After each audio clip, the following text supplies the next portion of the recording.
Bonjour à tous, ravi de vous retrouver et bienvenue dans ce flash.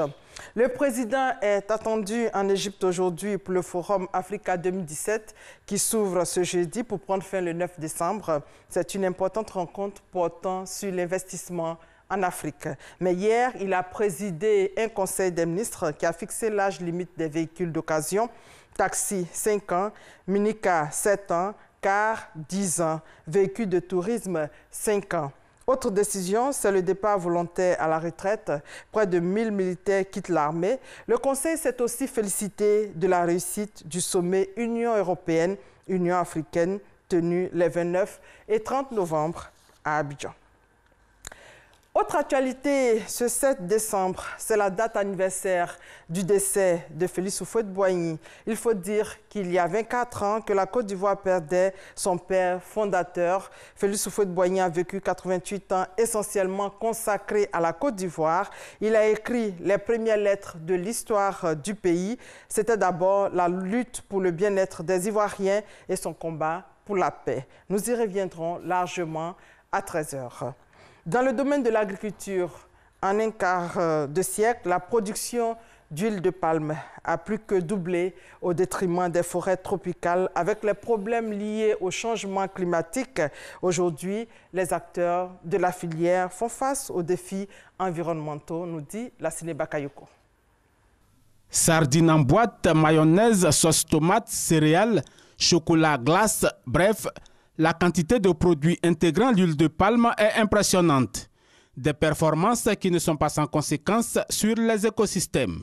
C'est ce qui justifie la mise sur pied d'une plateforme nationale sur l'huile de palme durable.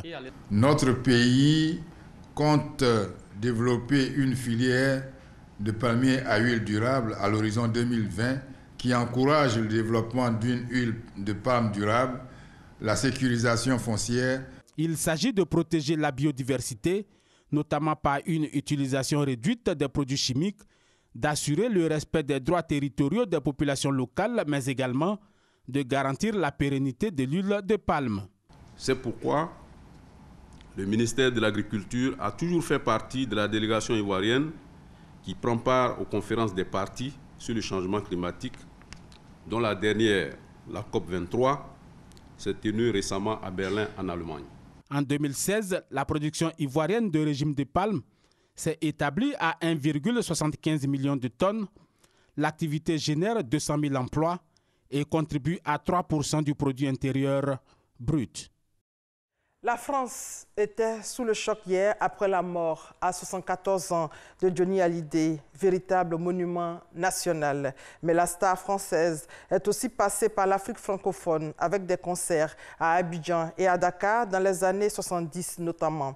Après son décès, l'heure est donc désormais aux préparatifs d'une cérémonie d'adieu à la hauteur de celui que le président Macron a qualifié de héros français.